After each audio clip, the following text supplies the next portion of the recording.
Jungkook, তুমি কি আমাকে বলবে কতটা ভাগ্য নিয়ে জন্ম নিলে নেনার মতো হওয়া যায়? ওহে রূপবতী, মায়াবতী, তোমরা কিসের অহংকার দেখাও? আমি তো মনে করি এসব ভাগ্যবতীর কাছে তুচ্ছ।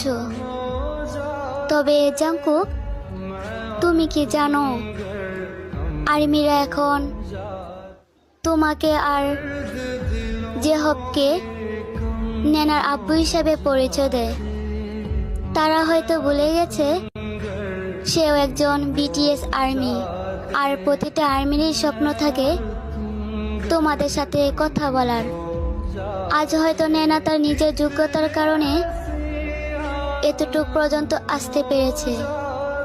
তবে আমার মনে হয় আজ যদি বাংলাদেশের কোনো আর্মির সাথে তোমাদের কোনো যোগাযোগ থাকতো, তাহলে হয়তো তাকে বাঁচতেই দিত না।